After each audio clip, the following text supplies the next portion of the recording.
Well, good evening, ladies and gentlemen. Time for our regularly scheduled 6 p.m. Monday through Friday show here at the Christian Whistleblower. I'm Jeffrey Daugherty, and welcome to the Gospel Truth Channel.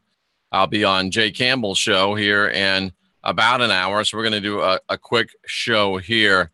Unfortunately, we were supposed to have our show at 5 o'clock with Davey, and I was sitting there. I'd sent Davey the Zoom request, and I'm wondering, where's Davey? And Davey sent me an email, said he's wondering where's his phone call. So we obviously had a miscommunication there. We'll get that corrected.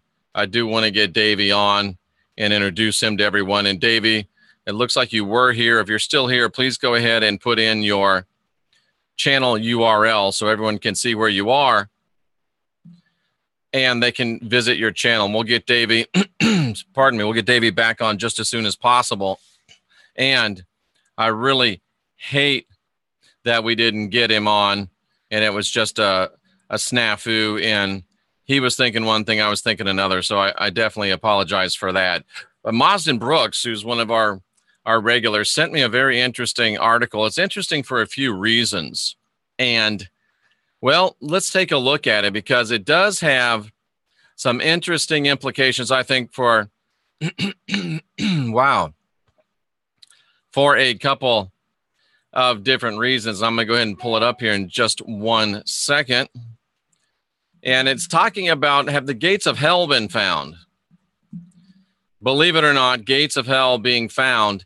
And the place that they're found to me was very interesting as well. And of course, I think you know me well enough to know that I'm probably not believing that these are the gates of hell. However, where they're found and the description of them makes them most curious. So let's take a look at this article. Again, this was given to me by Marsden Brooks. Thanks, Marsden. He's feeding me some great stuff. And this is from BGR. I'm not sure what BGR is. BGR.com. And this is under their science heading. Archaeologists find gates of hell in Saudi Arabia. Here's a picture of them. And what you're looking at here are basically lava tubes out in the middle of arguably the hottest place on Earth. And it looks like the moon, doesn't it? Craters. But anyway, listen to this. It's very, very interesting. When researchers are searching for remnants of structures and settlements constructed by ancient peoples, they typically focus on areas that are hospitable to human life. Makes sense, because if you're looking for, archaeological and anthropological relics, you're looking in a place where people have been and where people are likely, at least in the past, to have lived.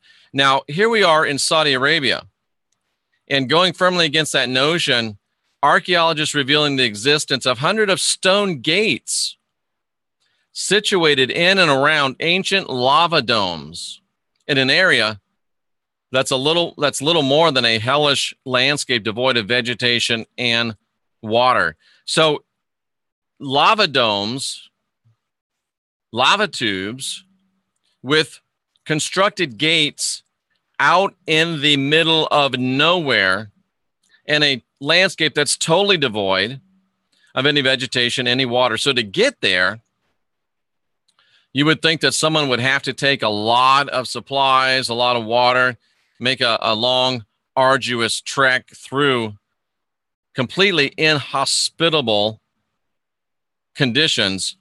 And listen to this, folks. These structures measure from 40 feet to nearly 1,700 feet in length. They're crude in their construction, built of rocks, and they've withstood thousands of years of wear and tear. So not only have people been going out to this, they've been going out to this for thousands of years. These lava field structures, it appears, were actually built when the lava flows were active, with hardened lava appearing to have flowed over some of the gates. So you've got active flowing hot lava. It's in the middle of one of the hottest deserts in the world, and you've got to travel way out there to get there. And when you get there, you decide, let's build some gates. Let's, in the middle of the desert, around lava flowing, Let's do some manual labor. That would be the first thing on my mind. Let's do some manual labor. Let's build some gates. They're found in bleak, inhospitable lava fields, no water, no vegetation, the most unwelcoming places to our species. Is that a key? In the world, said David Kennedy of the Western University of Australia, who led the research. And he noted that they appear to be the oldest man-made structures in the landscape. And there's no obvious explanation of their purpose, at least none that they can discern. The discovery was made using satellites, and then they used their bird eye view to identify nearly 400 of these gates. Along with the odd walls, other clearly man-made structures were spotted, including animal traps. You wouldn't think there was animal traps out there. Wheel-shaped objects they haven't been able to identify. And listen to this, folks. The best guess is that the age of these things, somewhere in the neighborhood of 9,000 years. To give you perspective, monotheistic religions arose about 6,000 to 9,000 years ago. And this probably predates monotheistic religion. And typically, monotheistic religion has the hell idea. So if this is an idea, if this is a place that people thought was an entrance to hell or the underworld, it could offer an explanation for some of the earliest indications of a hell place that has now been adopted into Christianity. The next step is to launch an investigation to the site and come up with some kind of explanation as to why the structures exist and what they're used for. An incredible discovery, they say, but the structures and their precarious location are so mysterious that there's bound to be an even greater story waiting to be told. Just absolutely mind-boggling to me. Why in the world, out of this incredibly inhospitable area, number one, why would they go there? Number two, why would they stay there? Number three, why would they build things while lava is flowing, again, folks, in the middle of the desert? And why would they build these gates? Now, of course, I don't believe that it is the gate to hell. I don't believe that these are the gates to hell. I don't believe that there is a hell. But it is very puzzling from both a spiritual and an anthropological viewpoint. Remember, I have 2 years of collegiate level anthropology, an associate's degree in anthropology. And it puzzles me. It just doesn't add up. It's very, very curious. Are these people folks that were considered bad people? Were they banished? Was this a place where they took people that were demonic or were considered practitioners of black arts, and did they take them out there and throw them through these gates into the lava? One can only speculate, but it is some very interesting speculation. I honestly don't know what to make of it. It's very curious, and it really has me wondering what in the world it could be. So let's take a look at the chat room and see what you folks think it is. See what you folks think that it might be. That show with Jay Campbell is on Jay Campbell's YouTube channel. I have a little trouble finding it, but I'll find it and I'll try to put a link to it on my website, jeffreydarty.com. Christine says Antarctica. Well, we're in Saudi Arabia, but that's okay. So, Malibu, hello everyone in the GTA. They found Sodom and Gomorrah. That's another story. Rocky Stucci here in the house. Anybody have any ideas of what this might be? Holy Sandman, holy crap. Who knows how old the earth is, Nigel? It's certainly not 6,000 years old. It could be millions of years old. But human culture, sophisticated enough to support religion, about 50,000 years. And then, think of that, folks, 50,000 years. And it's only being as as wildly generous as we could be 9,000 years ago that monotheism reared its ugly head. So monotheism is definitely a Johnny-come-lately, not only in human culture as a whole, but in human religious culture. April, as I said, you may have asked this before I said that, 9,000 years is their guess or their estimate on the dating. So 9,000 years old. Very, very interesting stuff. Let me go back and see what I have missed. Earth is hell. That's an interesting point of view. And there are people that would agree with you, like Nigel Worsley, who says we all live in hell right now. Preshni says, I don't know what to believe anymore. I hope you had a great holiday yesterday. I have a bachelor's degree in anthropology, says Yogic Vision, which means that Yogic Vision is at least twice as smart as me in areas of anthropology. I love anthropology. I love cultural anthropology. I love it all. It's just so interesting to me. And I also have 2 years of physical and cultural geography. So it's something that really floats my boat. Reminds me of time travel movies with hellish below. Maybe builders of gates were simply superstitious as such stories. Catherine was thinking it could be hell, like Pompeii. Lee Veltman says purgatory. Lee Veltman says purgatory. Kay agreed with me. Does look like the moon. Thank you for the compliment on the website. I just redesigned that a little bit. I thought we were already in hell. Another one, chiming in on that as well. And this may be our escape route. Ha! You know what? I never thought of that, Jesse.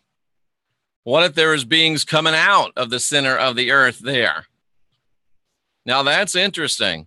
It would be even more interesting still if they were able to come out of the earth while there was lava flowing. Could you imagine being out there and having a being come out of lava? That would make you want to build a gate. That's very, very interesting. That is very, very interesting. Of course, that's highly speculative, but certainly very, very interesting. I'm glad you did, Preshni. The size of the gates varies massively from 43 feet to 1,700 feet. I'm not a big fan of the prison planet ideology either, Mr. Veltman. I read the first book of The Divine Secret Garden. I'm going to do a show on that tonight at 11 p.m. Fascinating. And I found it very weird because it's almost like I wrote most of it. I don't agree with all of it. It's not completely in line with my theology and my heresy and my apostasy, but it is, and my blasphemy, but it's very, very close to a lot of what I have written and taught. And it's very, very interesting to see. And yes, I was out at the beach again today. I'm doing my best to round myself back into shape. Now I know round is a shape, but it's not the shape that I desire to be in. Round is a shape. So don't let anyone tell you you're not in shape, because round is, but some of us just don't want round. We would rather have something less round. I heard there was something in Antarctica that was compared to hell. Maybe it was a giant's barbecue. Could be. Perhaps hell is a state of mind. Perhaps. Was Cerberus guarding the gate of hell? Taekwondo on the beach? Absolutely. Pear is a shape as well. Yes, it is. So there you go, folks. Interesting speculation. I don't really know what to make of it. It's just one of those things that are odd. And anthropology is filled with things that are odd. Archaeology is filled with things that are odd. Spirituality is filled with things that are odd. And you know what? If it wasn't an odd world, it wouldn't be a very interesting world, in my opinion. And that's what we're here to do. We're here to search out the odd, seek out the odd, investigate the odd, take a look at the odd, and see if we can't bring some meaning, or at least some very interesting speculation, to the odd, the unusual, the abnormal, the paranormal. And that's what we try to do on the show. We have a very wide range. While my go-to, of course, is biblical and parabiblical teaching, we cover the gamut here. So don't hesitate to ask a question. Don't hesitate to send me any information that you would like to be able to have discussed.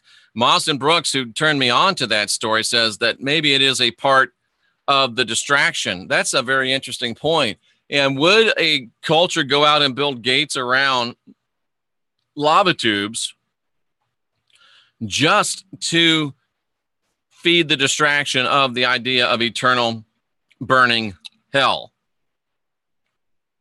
Nice speculation, Mr. Brooks, which was one hell of a movie. If you never saw Mr. Brooks, find it somewhere and watch it. It's very, very interesting.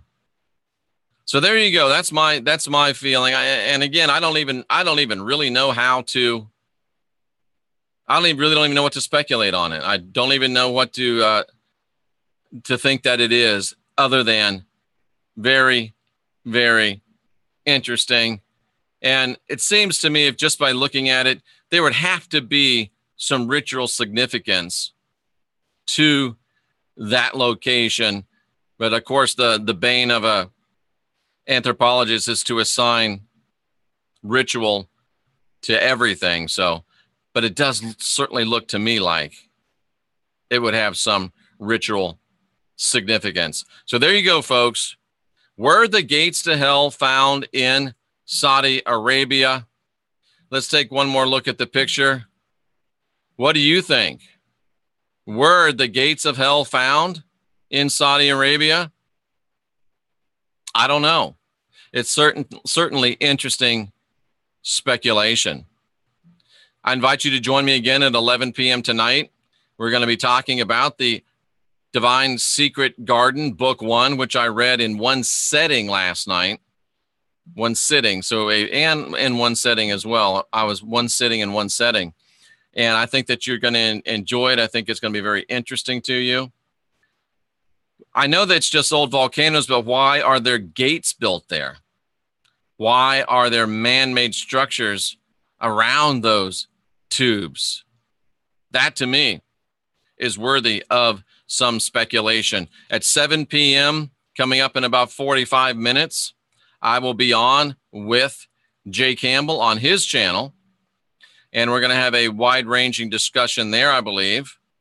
A 9,000-year-old tourist attraction.